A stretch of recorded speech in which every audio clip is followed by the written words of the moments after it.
Tafiti mbalimbali za kisaikolojia zimekuwa zikithibitisha tabia mbalimbali walizokuwa nazo wanadamu ambao wanaishi katika uso wa dunia hutokana na makundi ambayo wanadamu wapo katika uso wa dunia. Saikolojia inawatenganisha binadamu katika makundi mawili. Kuna binadamu waongeaji na kuna binadamu wa kimya.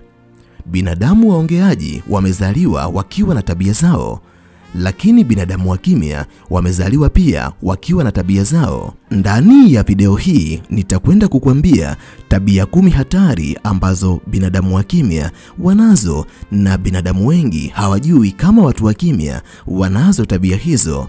Kama nawe ni moja kati ya watu wanaotamani kujifunza kuhusiana na jambo hili, basi video hii imetengenezwa mahususi kwa ajili yako.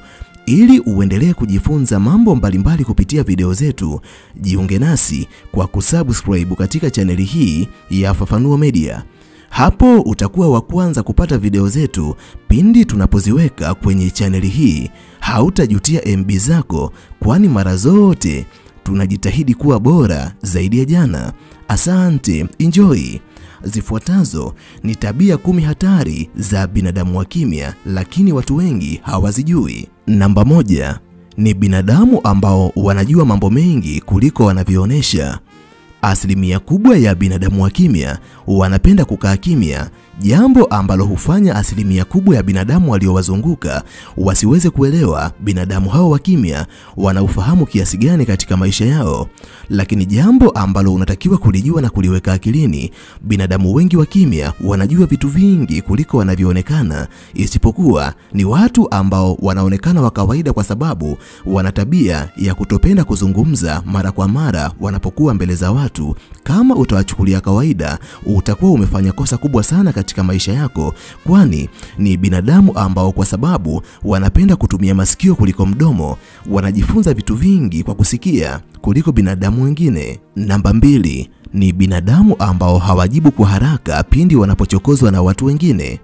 Wakati asilimia kubwa ya binadamu wakionyesha mashambulizi ya wazi tena ya haraka pale wanapokuwa wamekosewa na binadamu wengine, lakini tafiti mbalimbali za kisaikolojia zimekuwa zikionyesha asilimia kubwa ya binadamu wenye hulka ya ukimya, hawa ni watu ambao wanaweza wakachokozwa lakini bado wasionyeshe majibu yoyote kwa wale waliowachokoza.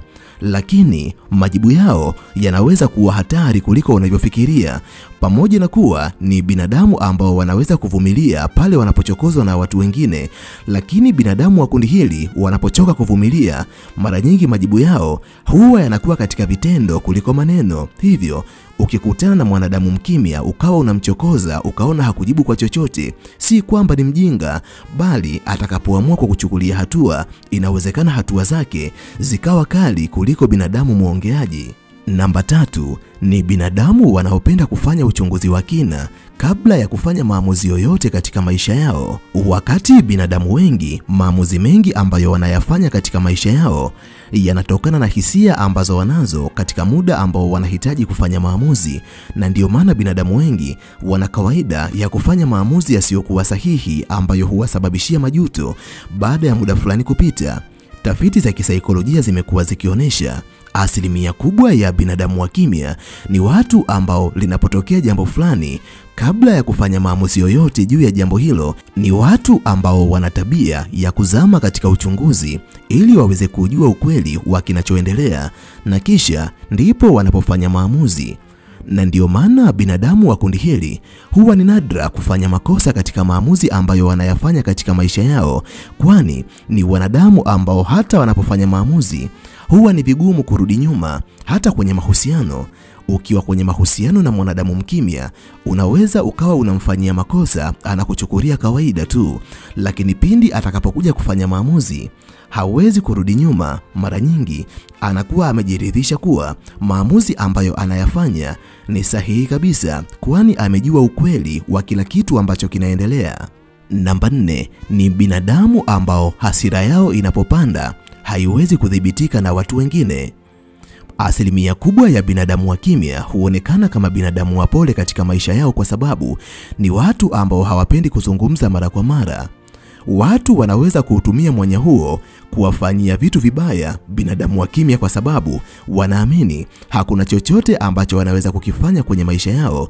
Lakini laiti watu hao wangejua siri ambayo imejificha ndani ya binadamu wa kimya, wasingethubutu kuwachokoza binadamu wa kimya mara kwa mara. Binadamu wa kimya pamoja na kuwa huonekana wapole nyakati nyingi, lakini utakapofanya kitendo cha kuvuka mipaka ambayo wamejiwekea katika maisha yao na uvumilivu ukawashinda, hasira itakapowaka ndani yao, ni wazi hawataweza kurudi nyuma tena.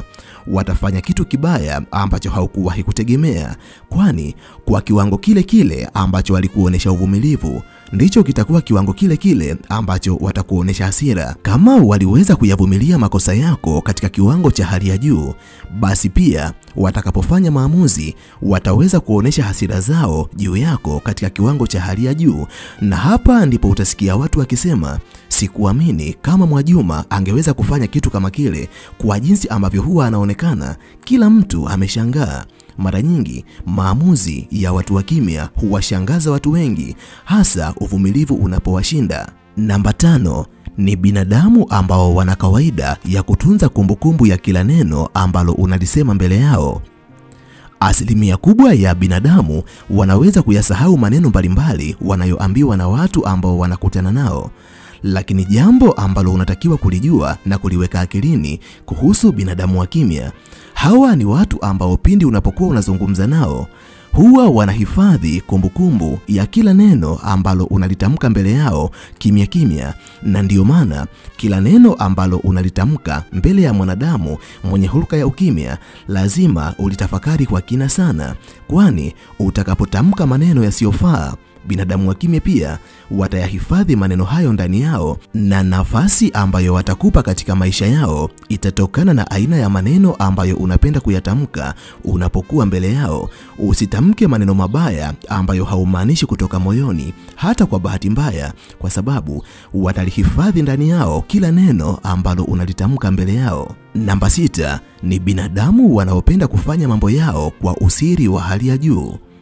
Wakati binadamu wengine wakiwa na utamaduni wa kuwasimulia watu wengine kuhusu siri na mipango ya maisha yao, lakini binadamu wengi wa kimya hawapendi kuwaelezea watu wengine kuhusu mipango na malengo waliokuwa nayo katika maisha yao. Mara nyingi binadamu wengi wenye hulka ya ukimya wanapoanza kufanikiwa, mafanikio yao huwashangaza watu wengi, kwani watu wengi hawakuona ni kitu gani ambacho walikuwa wanapanga kukifanya, bali matokeo ya kile walichokuwa wanakifanya hulipuka kama bomu na kuwashangaza watu wengi, jambo ambalo hupelekea watu wengi watafsiri kama watu ambao wamefanikiwa kwa haraka, hali ya kuwa kuna vitu ambavyo walianza kuvifanya kwa muda mrefu kwa chini chini, isipokuwa kilichofanya watu wasibaini ni vitu gani ambavyo walikuwa wanavifanya ni usiri ambao wanao katika maisha yao.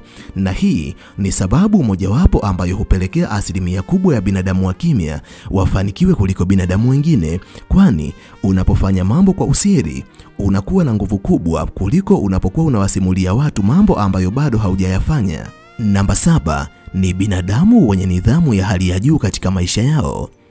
Asilimia kubwa ya binadamu wanaweza wakaonesha utovu wa nidhamu kwa sababu ya hali za kihisia ambazo wanazipitia ndani yao.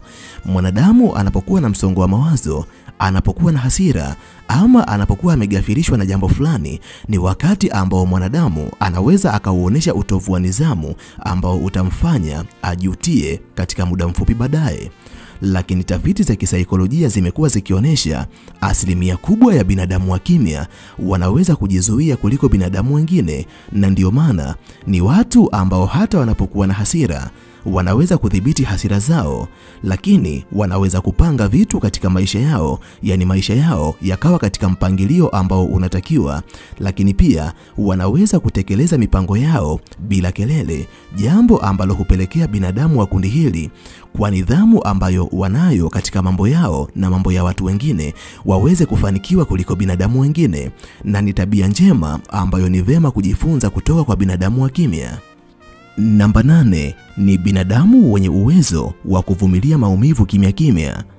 Wakati binadamu wengine wakipiga kelele pindi wanapopitia maumivu kwenye maisha yao, Lakini tafiti za kisaikolojia zimekuwa zikibainisha kuwa asilimia kubwa ya binadamu wa kimya hawa ni watu ambao wana uwezo mkubwa wa kuvumilia maumivu bila kumweleza mtu yeyote katika maisha yao. Na ndiyo maana unaweza ukawa na ukaribu na mwanadamu mwenye sifa ya ukimya, alafu ukawa unamuona kawaida tu, lakini kumbe kuna magumu ambayo anapitia katika maisha yake na kamwe hajawahi kukueleza. Pengine utakuja kusikia kwa watu wengine na utabaki mdomo wazi, kwani ni watu ambao wanaweza kupambana na mambo magumu ambayo wanayapitia katika maisha yao kimya kimya pasipo na kumweleza yeyote kwenye maisha yao. Namba 9 ni binadamu wanaojua kulipiza kisasi kwa busara. Wakati binadamu wengine wanapoudhiwa na binadamu wengine ama wanapokosewa na binadamu wengine, wanaweza kulipiza visasi bila kuwa na busara ndani yake. Lakini tafiti za kisaikolojia zimekuwa zikieleza kuwa asilimia kubwa ya binadamu wa kimya wanapokosewa na watu fulani, wakilazimika kulipiza kisasi, huwa wanatumia busara na akili ya hali ya juu kulipiza kisasi, na mara nyingi hawafanyi kwa hasira bali kwa akili na muda sahihi. Na ndiyo maana baadhi ya watu wanapowakosea binadamu wa kimya hujikuta kwenye majuto, kwani wakati mwingine unaweza ukamfanyia mabaya mtu mkimya lakini akakulipa mema, na mema ambayo atakulipa ukilinganisha na mabaya ambayo ulimfanyia kinakuwa ni kisasi ambacho kinakuumiza wewe, kwani utajikuta katika majuto na utajikuta ukiwafuata watu hawa na kwenda kuwaomba radhi. Namba 10 ni binadamu wenye nguvu za kiroho na za kisaikolojia kuliko binadamu wengine. Asilimia kubwa ya binadamu wa kimya, utulivu wao unawavutia mara nyingi, lakini pia utulivu ambao wanao katika maisha yao huleta heshima, lakini pia hufanya watu wengine waogope bila kufanya chochote kwenye maisha yao. Yani ukimya ni silaha ambayo inaweza kupelekea watu wasikuelewe na wakajikuta wakikuogopa, lakini pia kwa sababu ya tafakari nyingi ambazo wanazo kwenye maisha yao, roho zao huwa zinakuwa na nguvu kuliko binadamu wengine. Mimi kwa leo ninaomba nishie hapa.